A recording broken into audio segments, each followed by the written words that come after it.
বন্ধুরা, ভজহরি মান্না কিচেনে তোমাদের সবাইকে স্বাগত।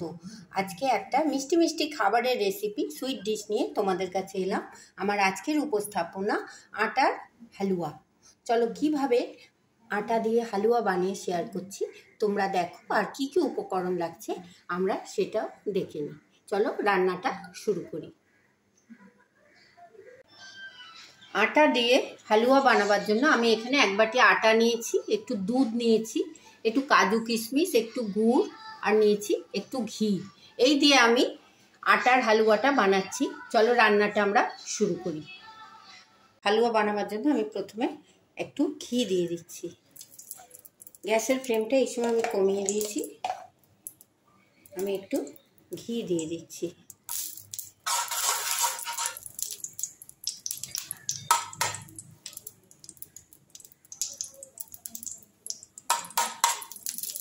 ঘিটা যখন একটু গলে গেছে, তার মধ্যে আমি এক বাটি আটা দিয়ে দিলাম।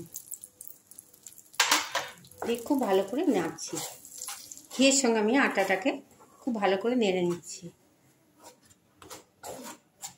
ততক্ষণ নাড়বো যতক্ষণ না আটাটার মধ্যে একটা লালচে ভাব আসছে। যেরকম সুজিতে একটা লালচে ভাব আসে, হালুয়া করার সময় আটাতেও দেখো, আটাতে লালচে ভাব এই দেখো দেখা যাচ্ছে, একটু লাল লাল হয়ে এসছে।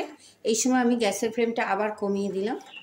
খুব ভালো করে আমি শুকনো অবস্থায় ঘিয়ের মধ্যে আটাটা একটু ভাজছি শুকনো খোলায়।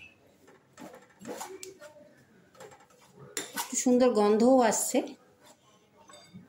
এবার আমি এর মধ্যে যখন লাল লাল হয়ে এসছে, দেখো লাল লাল একটা ভাব এসছে, এই পর্যায়ে আমি এর মধ্যে দুধ দিয়ে দিচ্ছি। হালুয়ায় দুধও দেওয়া যায়, সুজিও জলও দেওয়া যায়। আমি একটু দুধ দিয়েই করছি। অল্প দুধ দিলাম, দিয়ে একটু নাড়ছি। দুধ দিয়ে কিছুটা মাখো মাখো হয়েছে, এই অবস্থায় আমি একটু জলও দিলাম, দুধ জল মিশিয়ে দিলাম। তোমরা শুধু দুধ বা শুধু জল দিয়েও মেশাতে পারো। এবার আমি গ্যাসটা খুব কম লো আঁচে রেখে আস্তে আস্তে এটাকে দুধ জলের সঙ্গে আটা আর ঘিটাকে মিশিয়ে নিচ্ছি। বেশ খানিকক্ষণ সময় নিয়ে আমি দুধ, জল, আটা, ঘি সুন্দর একটা মণ্ড তৈরি করলাম, যাতে কোনো গোটা গোটা ভাব না থাকে। তাহলে হালুয়াটা খেতে খুব সুন্দর হয়। এই পর্যায়ে দেখো আমি যে গুড় রেখেছি, এই গুড়টা আমি দিয়ে দিলাম।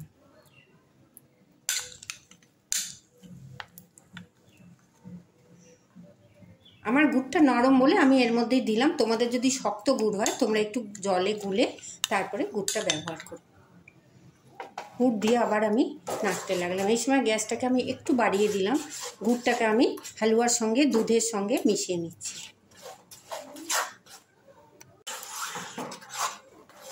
গুড়টা পুরো হালুয়ার সঙ্গে আমি মিশিয়ে নিয়েছি।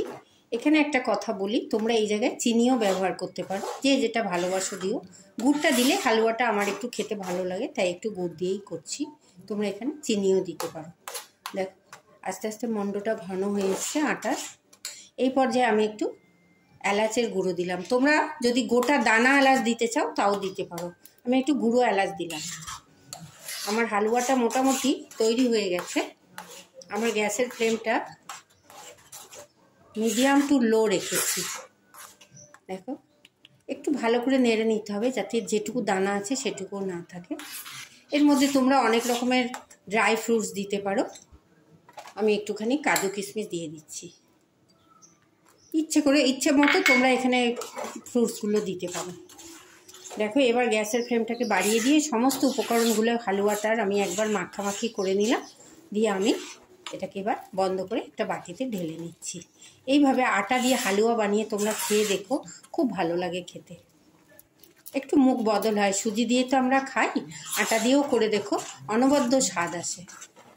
দেখো আমার এটা প্রায় হয়ে এসছে। এবার আমি গ্যাসের ফ্লেমটা বন্ধ করে দিচ্ছি। স্ট্যান্ডিং টাইম 10 মিনিট রেখে আমি এটা তুলে নিচ্ছি। তাহলে এটা আরও সুন্দর চাপ চাপ ক্ষীরের মতো হয়ে যাবে হালুয়াটা। হালুয়াটা আমি একটা বাটিতে ঢেলে নিয়েছি।